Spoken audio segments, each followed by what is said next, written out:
Bayangkan kamu sedang melakukan penggalian arkeologi di tengah padang pasir yang panasnya minta ampun. Kamu masuk ke dalam sebuah ruangan rahasia di dalam piramida yang sudah tersegel rapat selama lebih dari 3.000 tahun. Di antara tumpukan harta emas, perhiasan kuno, dan mumi para raja, kamu menemukan sebuah pot tanah liat yang tertutup ratat. Begitu kamu buka, isinya adalah cairan kental berwarna keemasan yang terlihat masih sangat cantik. Karena penasaran, kamu mencicipi sedikit cairan itu. Dan ternyata rasanya masih manis sempurna. Kamu baru saja memakan sesuatu yang umurnya jauh lebih tua dari silsilah keluarga kamu. Bahkan mungkin lebih tua dari konsep negara modern yang kita kenal sekarang. Dan yang paling gila adalah, kamu nggak sakit perut sama sekali setelah memakannya. Cairan itu adalah madu. Di dunia di mana segala sesuatu punya tanggal kedaluarsa, di mana susu basi dalam hitungan hari, dan roti berjamur dalam hitungan minggu, madu berdiri sendirian sebagai makanan yang secara teknis bisa bertahan selamanya.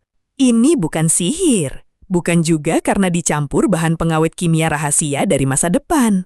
Ini murni karena kejeniusan alam dan kerja keras makhluk kecil yang sering kita hindari kalau lagi terbang di dekat kita, yaitu lebah.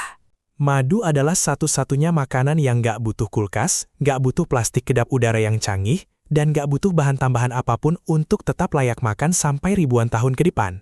Tapi pertanyaannya, kok bisa? Apa sih rahasia di balik keabadian madu ini?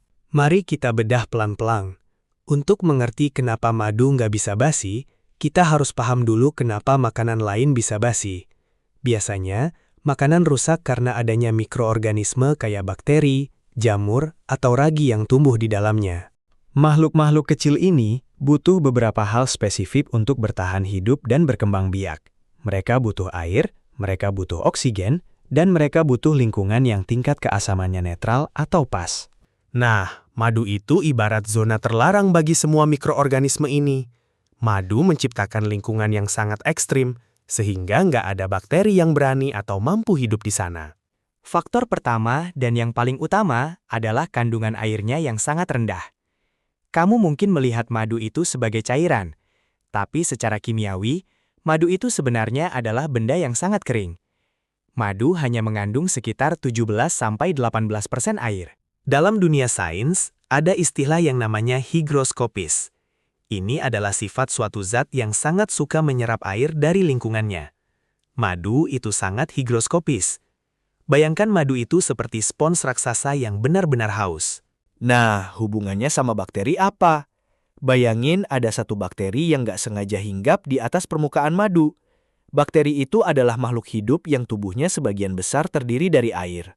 Begitu dia bersentuhan dengan madu, hukum osmosis langsung bekerja. Madu yang sangat haus tadi bakal langsung menyedot semua air keluar dari tubuh si bakteri itu. Proses ini saking cepat dan kuatnya, sampai-sampai si bakteri bakal mati kekeringan dalam hitungan detik.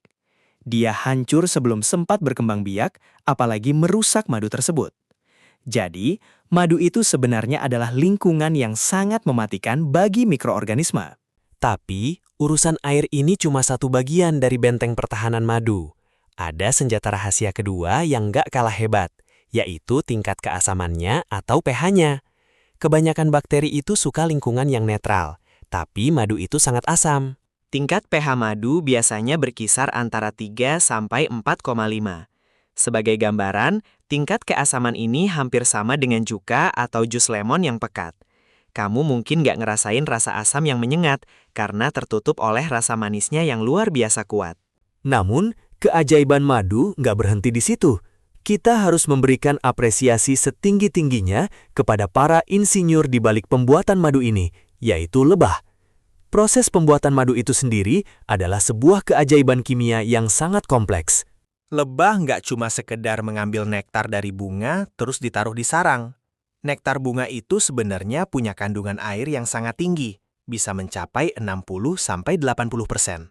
Pertama-tama, lebah pekerja mengisap nektar dan menyimpannya di dalam perut khusus yang disebut perut madu. Di dalam perut ini, nektar bercampur dengan berbagai macam enzim, salah satunya glukosa oksidase. Enzim ini bercampur dengan nektar dan memecahnya menjadi dua produk sampingan, asam glukonat dan hidrogen peroksida. Ya, itu adalah cairan kimia yang biasa kita pakai untuk membersihkan luka, supaya nggak infeksi. Setelah nektar yang sudah tercampur enzim itu diletakkan di sel-sel sarang lebah, tugas selanjutnya adalah membuang kelebihan airnya. Lebah-lebah bakal mengepakkan sayap mereka dengan sangat cepat secara bersama-sama, menciptakan aliran udara. Begitu madunya sudah matang dan kental, lebah bakal menutup sel sarang itu dengan lapisan lilin yang kedap udara. Ini adalah proses pengemasan paling sempurna di alam semesta. Dampaknya bagi sejarah manusia sangatlah besar. Di zaman Mesir kuno, madu digunakan sebagai salep luka. Bahkan jenazah Alexander Agung konon dibawa pulang dalam peti yang diisi penuh dengan madu supaya nggak membusuk. Kamu mungkin pernah melihat botol madu di dapur yang mengeras dan muncul butiran kayak gula. Jangan dibuang, itu namanya kristalisasi. Madu yang mengkristal justru menunjukkan kalau madu itu murni. Tapi ingat, madu campuran di supermarket bisa basi. Madu yang sudah dicampur sirup jagung atau gula kehilangan sifat abadinya. Jadi, pastikan kamu beli madu yang benar-benar murni dan asli. Madu bukan cuma makanan. Dia adalah bukti nyata bahwa alam punya rahasia untuk menjadi abadi. Jadi, apakah kamu sudah punya stok madu murni hari ini?